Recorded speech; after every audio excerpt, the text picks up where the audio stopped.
What's good, everybody? It's your boy Hamza from Ather Gaming, and today guys I'm coming to you with a brand new deck profile guys. But before we get into it, make sure you go ahead and like this video, comment what you guys want to see next, and of course subscribe if you haven't already, because we're trying to hit 10,000 subscribers by the end of the year. And while you guys are down there, make sure you go ahead and ding hit that notification bell guys, and check out the first link where you guys can learn about our Patreon and some awesome opportunities that we provide. Guys, let's try and get like 100 likes. Screw it, let's try and get 100 likes for some awesome live duel commentaries. And without further ado, let's get straight into this video. Alright guys, so now here we are with our deck profile guys, and if you want to see like sort of live duels, because this doesn't really have combos with it, it just is a very reactive deck. So if you guys want to see like live duels with this deck versus any of the other previous decks that I have actually showcased, please let me know down below. But without further ado guys, let's start. So starting off, of course, we are rocking our triple Zoodiac Blade. If you guys are new to Zoodiac and you don't know what he does, if this card is a normal or special summon, you can discard one Zoodiac card, and if you do, draw one card. Unfortunately, the discard is not cost, because that would be a lot like more insane. But again, he's still very important in like how to sort of like unbrick your hands and get the Ram engraved if he's in your hand, because having a Ram is actually very crucial to like what you like to the combos and everything like that.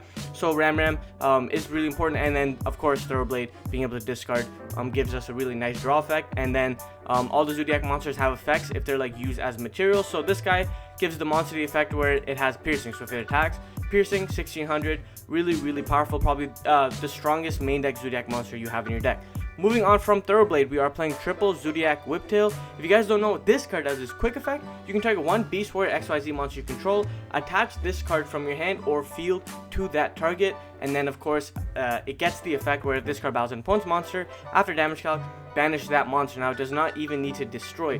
Whiptail is very powerful because it's sort of like functions as like almost an honest, if you would say, just because when your opponent can like declare on one of your monsters, if you're afraid, you can just go Whiptail effect, equip, banish a card. Whiptail is really important in this deck because this is the main, or the second I would say, way to actually remove problematic monsters in the deck. So that's why you play Whiptail. Like Whiptail deals with a lot of like untargetable, undestructible monsters, because you can just summon any monster, attack the monster, and then Whiptail's effect will trigger to banish that monster, even if our monster is destroyed in that battle as well. So Whiptail is really good because it says after damage calc, so it'll read it and then it'll be able to banish the monster. So Whiptail, very important. The only 3 ofs that we play in the deck, just because the other cards either just aren't as good, or they're kind of like combo cards that we need in the deck. But yeah, anyways guys, now moving on to our next card, we are actually going to be playing our Zoodiac Rapier. So we just play the one of Zoodiac Rapier. If you guys don't know what this card does, if this card is normal or special summon, you can send one Zoodiac card from your deck to the graveyard. Then an XYZ monster with this card as material has the effect where you can actually just special summon another Zoodiac monster from another Zoodiac Rapier, monster from your deck. The funny thing is this card is at 1, but you still play this card because it is still full combo, or full combo in air quotes, just because the deck doesn't really have like a combo, it just like does stuff. But yeah, Zoodiac Rapier is really important because he helps you get into our next card, or not get into our next card, or give us access to our next card, which is our Zoodiac Ram. Now if you guys don't know what Ram does, is if this card destroys a battle or card effect, target one Zoodiac monster in graveyard, special summon it, and then it says that's it. That's all it does. It just literally just monster reborn, kind of like, you know, just a generic if it's pop, whatever. And then its effect is when your opponent activates a trap card or effect that targets this card, detach one material from this card, negate the activation. Really good to play around cards like Infinite Impermanence, Dogmatika Punishment, just any sort of trap card that targets and like destroys. Lost World Compulse. It's very I mean not Lost World, sorry, Lost Wind Compulse, very important in what Ram provides. Again, a 2k booty as well, so it is protection, and she's very important because again, if it says right here, if this card is destroyed by battle or card effect, target one Zoodiac monster in graveyard except Ram. It doesn't say if your opponent, right? So there are plays where you can go like use barrage, get this, blah blah blah, and then just go Dryden can pop Ram, and then Ram can reborn what you literally detached for another XYZ monster to function for like more crazy insane plays. But that's it for like the Zoodiac engine. We only play like 3, 6, 7, 8 cards. Again, like the other cards aren't that good, like Bunny Blast and Cataroost. And again, maybe you can play Ram to 2 just because in a grind game you don't really want to lose all your Rams, but it doesn't really matter just because, I mean, that's what we're playing. But yeah, moving on, we play our Dogmatic engine, which is triple Ecclesia the Virtuous. Again, Zoodiac is a deck that can kind of function around like 2 to 3 summons at most. So then you can just do your play, get to like a Dryden or your end board, and then you're going to drop the Ecclesia, and that's the point of the deck. Because now when you drop Ecclesia, she actually just searches us our Fleur. If you guys don't know what Ecclesia does, again, if there's an extra deck monster on the field, special on this card, use this effect, you can add 1 Dogmatika card, but you're locked from summoning from the extra deck for the rest of this turn. But again, we use our Zoodiac cards first, then we summon her. She will get us our Fleur or our punishment. And again, guys, she is very important, but you just need to remember that she does have the thing where you get locked up for the rest of the turn, not during the turn. And again, she can't be destroyed by battle from monster special from the extra deck.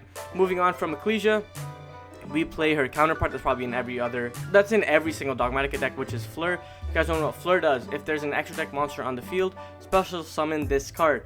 Then if you control a Dogmatika monster, you can negate 1 face up monster's effects on the field. So again, Fleur is really powerful and what she provides, because when she reveals in hand, she special summons herself, and then non-targeting, she can just negate a card, and she does trigger like as soon as she is summoned. So she triggers in hand, and then on summon her effect will resolve, so she can negate. She's not like reveal in hand, summon, then effect will negate a card on field. It's just all in one instance. Really good, kind of sort of like I don't know, actually, whatever, but it doesn't target, so it's like Dingirsu, kind of similar to like Levianeer almost as well. So that's why you play Fleur. So that's it for like the engine monsters of the deck.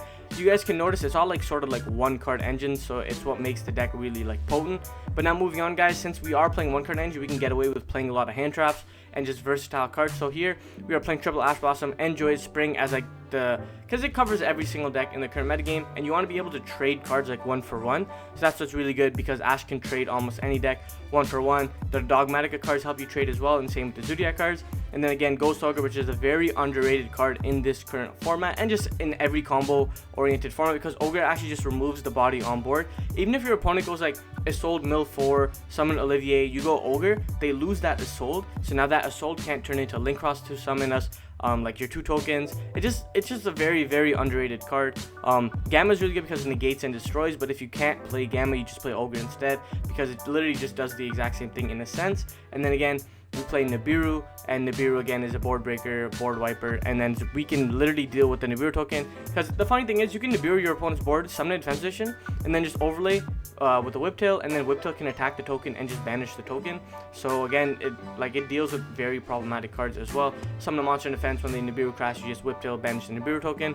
So again, it doesn't matter. And again, of course, we have our Dryden 2 pop, our Nibiru token as well. So there are very easy ways to actually just out the token, so that's why you decide to play it. And again, you want to play high impact hand traps, so Ash, Ogre, Nibiru. I know that you can call by the grave Ash and Ogre, but again, call by the grave is literally at 1, so it doesn't matter.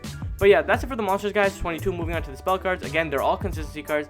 We play triple Fire Formation Tenki. It should technically be called Zoodiac Tenki, because literally all it does is search any of these guys. This card is 1 card combo. Basically every card is like combo in a sense, because they all get you to Dryden, but then Tenki gets you to Rapier, which gets you to a lot more plays. So that's why again, Tenki is really good. Again, we play Nadir Servant because we play our Ecclesia cards. So if we don't see these cards, we can get for our Ecclesia plays. We're playing triple Pot of Avarice, because again, the reason why this deck is really good is once you see like your main deck engines, you can always recycle these cards no matter what with Pot of Avarice, and then again with their own cards as well. Pot of Avarice is really good because even if you have like no cards in deck, or you've gone through like all your like cards, you can just Pot of Avarice all your Zoodiac monsters back and just draw 2 cards for free. So why would you not play this card? And then we play triple Pot of Desires, because again, like I said before, it doesn't matter what we banish. I just confused myself. It doesn't matter what we banish off Desires, because we play Pot of Avarice.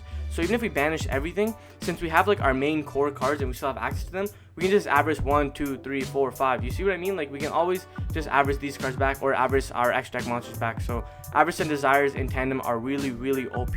And like this card's not once per turn, right? So again, if we have multiple Avarices, you just shuffle all the cards back and we just recycle our core cards.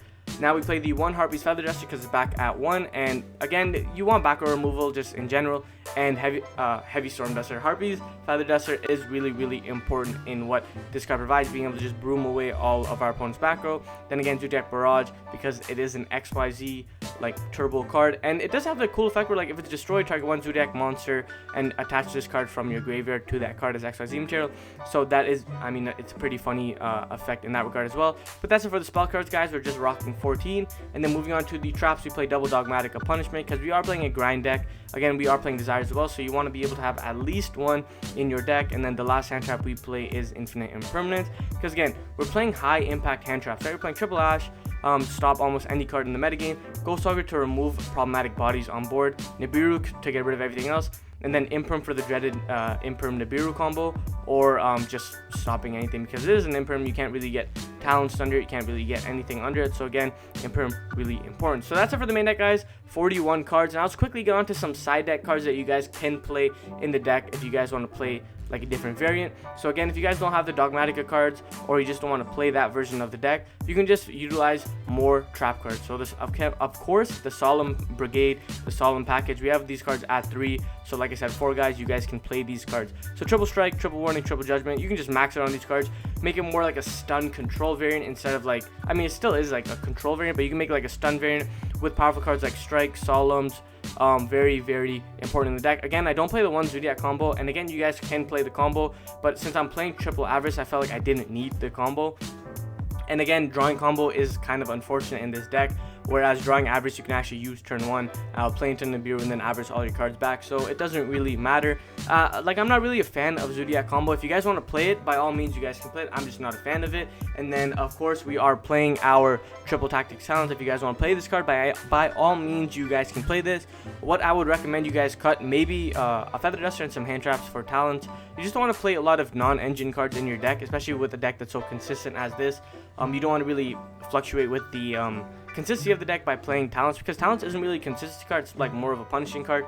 But I personally feel like you don't need to play this card in your deck. And then moving on to some more like stun trap heavy cards, you can play cards like Gozen Match, which literally just stops your opponent from playing the game. Each player can only control one attribute of this monster, so basically you don't Gozen them until they commit, right? So what I mean by committing is if they go into an assault, you Gozen them and now they're stuck.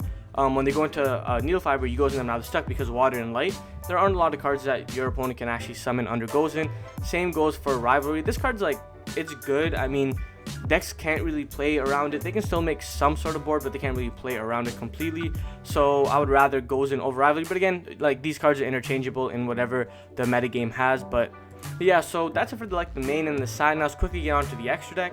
So the extra deck, of course, we're starting with the fusions. We're starting with like our Nadir Servant plays. So we're playing the one Entis to pop a card, playing the one Titaniclad for the end phase effect, and then the one Macabre for the Nova.